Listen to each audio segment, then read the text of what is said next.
bolehkah kita mendoakan yang jelek-jelek kepada orang yang menyakiti kita, Ustaz? Dan bolehkah kita bersyukur kepada Allah bila dikabulkan?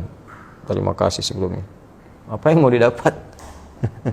Ya, kita share satu aja ya. Dalam Al-Quran itu ada ayat di Al-Quran surah ketiga Ali Imran ayat 128 sampai 129. Ini saya berikan gambaran kisahnya dulu. Nabi SAW di awal masa dakwah itu kedatangan satu utusan ya, dan mengatakan bahwa satu desa tuh masyarakatnya masuk Islam. Senang Nabi, lalu minta orang-orang itu untuk dikirimkan dai untuk mengajar. Dikirim oleh Nabi 70 orang, dalam riwayat disebutkan kurang lebih 70 orang penghafal Quran ya, ahli Quran, orang-orang yang menguasai agama dengan baik pada masa itu ya, dengan kadar yang mungkin didapatkan pada saat itu.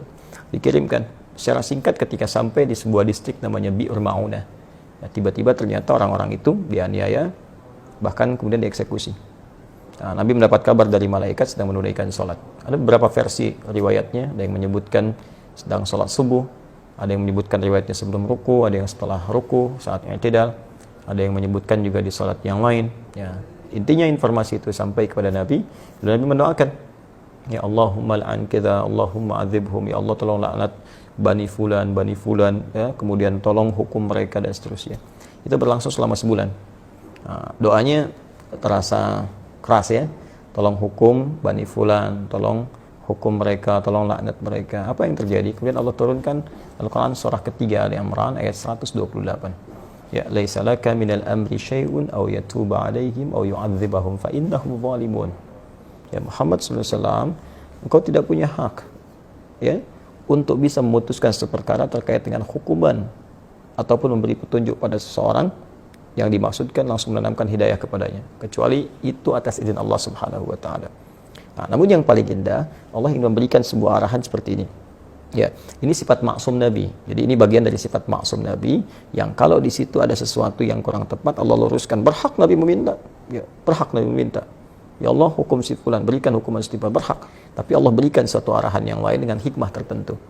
Ya, Allah ingin sampaikan bahwa kalau di awal masa dakwah sedang minta seperti ini, nanti umat itu tidak akan tersisa. Ya, seperti umat-umat yang sebelumnya. Ya, pernah berbuat zalim, kemudian Nabinya meminta kepada Allah dihukum, hukum selesai. Tapi Allah ingin berikan sebuah pelajaran bahwa ke depan akan ada ujian lebih besar daripada ini. Maka diberikan sebuah tahapan bersabar. Bersabar, sampai kesabaran itu kemudian memuncak, sampai kemudian pada tingkat maksimal sehingga bisa mengatasi tantangan yang lebih berat lagi.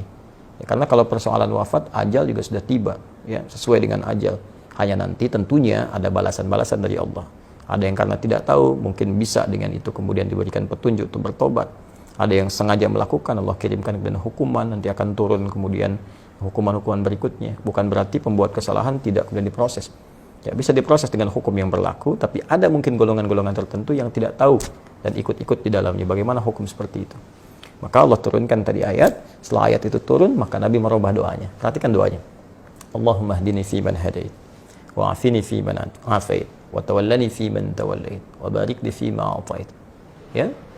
Kalau kita jamakkan, Allahumma hdina fi man hadait, wa afina fi man afait, wa tawallana fi man tawallait, wa barik lana fi ma atait, wa qina syarra ma qadait. Allahumma hdina fi man hadait, ya Allah, mohon berikan aku hidayah, berikan kami hidayah, dan tempatkan kami di tempat-tempat yang orang mendapat hidayah. Wa afina fi man afait, sehatkan kami ya Allah, dan tempatkan kami di tempat orang-orang yang sehat. Jadi, kalau Anda kerja di tempat orang sehat, Anda bertetangga dengan orang sehat, orang itu dapat hidayah, di kantor dapat hidayah, jadi baik orangnya. Wa tawallana fi man tawallait, palingkan kami dari apa yang Kau tidak sukai, dan tempatkan kami di tempat-tempat orang-orang yang berpaling dari apa yang tidak Engkau sukai. Barik lana fi ma atait, berikan keberkahan pada kami ya Allah dari setiap pemberian-Mu. Ya, indah. Wa qina syarra ma qadait, dan jauhkan kami dari segala keburukan ya Allah, segala keburukan yang mungkin kami dapatkan dalam kehidupan. Ya, Engkau telah tetapkan ini buruk, berikan kami kemampuan untuk menghindarinya. Jadi berubahlah ke arah doa-doa itu. Jadi baik. Itu yang telah kemudian dikenal dengan doa kunut. Ya, berarti permintaan pada segala hal yang bernilai ketaatan kepada Allah yang sifatnya baik-baik. Jadi, kalau Allah saja mengarahkan Nabi untuk mendoakan perilaku buruk dengan kebaikan, maka kita lebih layak untuk mengikuti tuntunan Nabi SAW. Kita doakan yang baik. Ya, toh mohon maaf dia mencela kita itu, celaan dia ketika keluar celaannya itu sudah memberikan pahala kepada kita. Kenapa harus dengan mencela kembali sehingga mengembalikan pahala yang telah kita dapatkan? Nah, yang kedua, kalau hati kita sudah lapang dengan memaafkan, bukan berarti persoalan dia selesai. Persoalan kita dengan dia diselesaikan oleh Allah. Allah akan lupakan beban-beban pada diri kita tentang dia, dihapuskan. Jadi kita nggak capek mikirin dia hilang.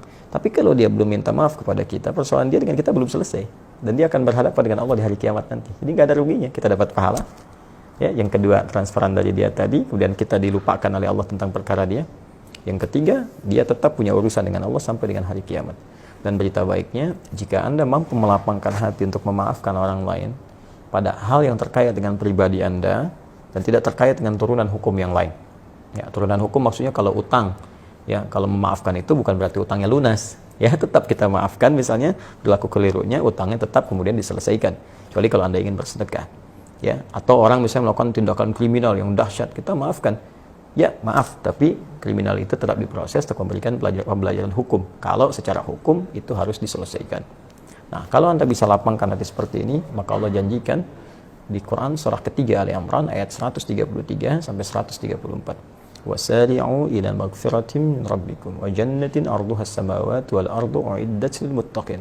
Bergegaslah Anda untuk evaluasi diri, minta ampunan sama Allah, dan berharaplah, berusaha untuk mendapatkan satu surga yang luasnya seluas langit dan bumi, disediakan bagi orang takwa. Siapa orang takwa di situ? Amalannya 134. Alladzina yunfiquna fis sarai wad dharra, orang gemar berbagi dalam keadaan lapang ataupun sulit. Kalau lapang berbagi biasa, ini sulit berbagi masih mau. Ya. Nah, wal kadhiminal ghaidha, yang sanggup menahan amarah, wal 'afina 'anil nas, yang mampu memaafkan kesalahan orang lain. Allahu yuhibbul muhsinin, Allah cinta kepada para pelaku-pelaku kebaikan.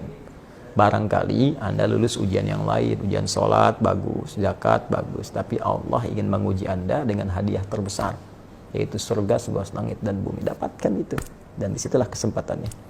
Kalau hadiahnya kecil, mungkin ujiannya kecil. Hadiahnya power bank, mungkin ujiannya kecil. Tapi hadiahnya surga, setiap yang didambakan, masa harus tantangannya ringan. Semoga Allah memuliakan kita. Terima kasih. Assalamualaikum warahmatullahi wabarakatuh.